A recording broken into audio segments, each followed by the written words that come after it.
નમસ્કાર, આપ જોઈ રહ્યા છો યુટીસી ન્યૂઝ। ગઈકાલે પાકિસ્તાનથી સમાચાર આવ્યા હતા કે બલુચિસ્તાનની સેનાએ પાકિસ્તાનની એક ટ્રેનને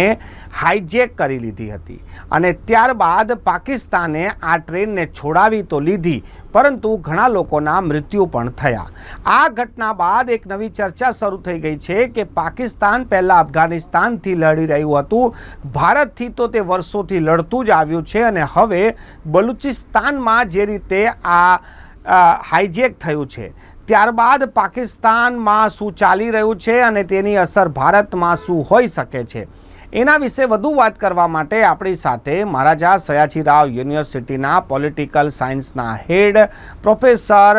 અમિત ધોળકિયા જોડાઈ ગયા છે। અમિતભાઈ, આ જે બલુચિસ્તાનની જે ઘટના બની છે, આ ઘટના પર પ્રકાશ પાડો કે આ શું થઈ રહ્યું છે પાકિસ્તાનમાં અને કોણ છે આ લોકો? બલુચિસ્તાનની જે સમસ્યા છે પાકિસ્તાનમાં, એ આમ જોવા જઈએ તો 1947-48થી ચાલી આવેલી આ સમસ્યા છે। બલુચિસ્તાનની જે પ્રજા છે એ વંશીય રીતે પાકિસ્તાનના જે બીજા પ્રાંતો છે, ખાસ તો પંજાબ અને સિંધ, એમનાથી એમની સાંસ્કૃતિક જે ઓળખ છે તે જુદી છે, એમના જે વંશીય લક્ષણો છે તે જુદા છે। બલુચિસ્તાન પાકિસ્તાનનો સૌથી મોટો પ્રદેશ છે, ખનિજ તત્વોથી ભરપૂર છે, ખાસ તો ઓઇલ, ગેસ અને સોનાની ખાણ ત્યાં આવેલી છે, એટલે આર્થિક રીતે ખૂબ જ માતબર પ્રદેશ છે, પરંતુ વસ્તી પાંખી છે અને પંજાબના જે લોકો છે, જે પાકિસ્તાનના સૈન્યમાં પણ જેમની બહુમતી છે, પાકિસ્તાનના રાજકારણમાં પણ પંજાબના લોકોની જે હંમેશા પ્રભુત્વ રહ્યું છે, એમના દ્વારા બલુચિસ્તાનની પ્રજાને એવું લાગે છે કે એમણે બલુચિસ્તાનના જે આર્થિક સંસાધનો છે એનું શોષણ કર્યું છે અને બલુચિસ્તાનની પ્રજાને જે લાભ મળવો જોઈએ,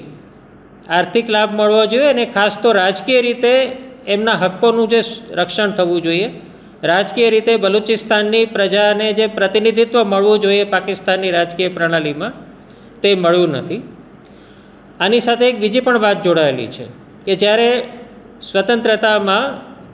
ભારત અને પાકિસ્તાનના ભાગલા પડવાની જે વાતચીત ચાલી રહી હતી, ત્યારે બલુચિસ્તાનમાં પણ પ્રિન્સલી સ્ટેટ હતા, ત્યાં રાજાશાહી હતી।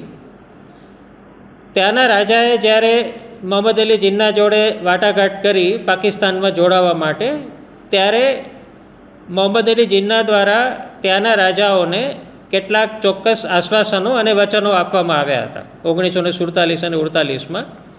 જેમાં એમની ઓટોનોમીથી માંડીને એવું પણ કહેવામાં આવ્યું હતું કે ભવિષ્યમાં જો બલુચિસ્તાનને સ્વતંત્ર થવું હશે તો એ માટેની પણ અધિકાર પાકિસ્તાન દ્વારા બલુચિસ્તાનને આપવામાં આવશે।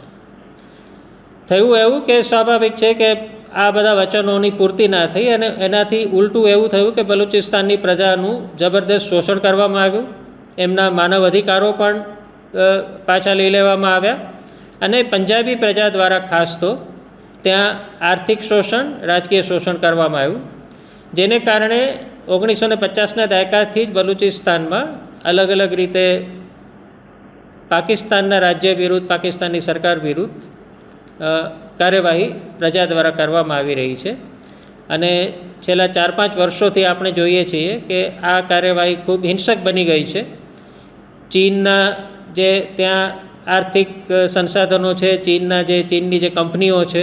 એમના ઉપર પણ હુમલા કરવામાં આવ્યા છે, કારણ કે બલુચિસ્તાનના ઘણા બધા સંસાધનો પાકિસ્તાને ચીનને ગીરવે આપી દીધેલા છે, એટલે ખાસ તો જે ચીનની આર્થિક પ્રવૃત્તિઓ છે એના ઉપર પણ હુમલા કરવામાં આવે છે, પાકિસ્તાનની આર્મી પર પણ હુમલા કરવામાં આવે છે અને પરિસ્થિતિ આપણે જેમ કહીએ તેમ અત્યારે ખૂબ જ ગંભીર અને ગૂંચવણ ભરેલી છે। મનોજભાઈ જી, અમિતભાઈ, આ જે ઘટના બની છે આમાં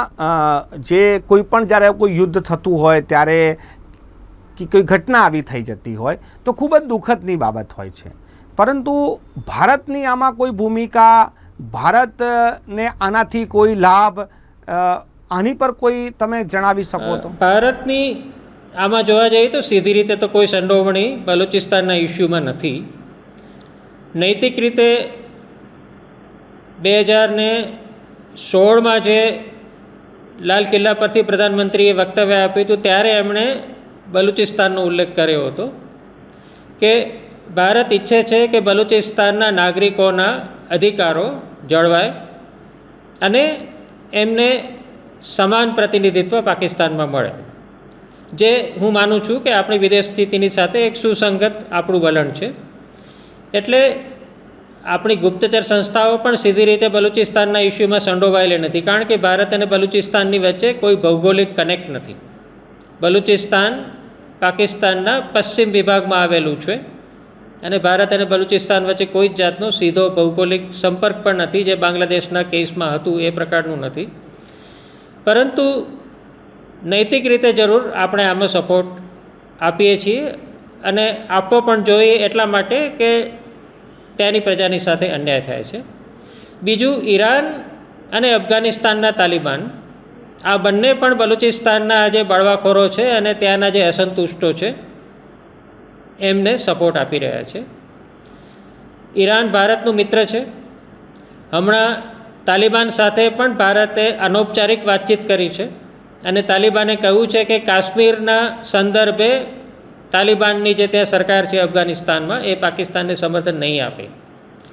આમ જોવા જઈએ તો ભારતને માટે આ એક ઘણી સારી વાત કહેવાય કે તાલિબાન જે અત્યાર સુધી પાકિસ્તાનનું મિત્ર રહ્યું છે એના દ્વારા ભારતને એવું આશ્વાસન આપવામાં આવ્યું છે કે કાશ્મીરના સંદર્ભે તાલિબાન પાકિસ્તાનને સમર્થન નહીં આપે. તો એકંદરે હું માનું છું કે ભારતને માટે બલુચિસ્તાનનું જે આ ઘટનાઓ બની છે તે ભારતની વિદેશ નીતિ માટે અને ભારત અને પાકિસ્તાનના વચ્ચે જે સંબંધો તણાવ ભરેલા રહે છે એમાં ભારતની સ્થિતિ થોડી વધારે મજબૂત થાય એવું બની શકે.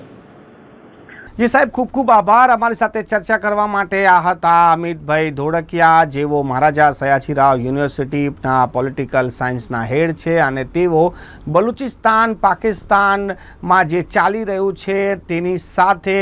ભારતને આની શું અસર થઈ શકે છે અને ભારતના શું નફા અને નુકસાન છે તેના વિશે માહિતી આપી રહ્યા હતા.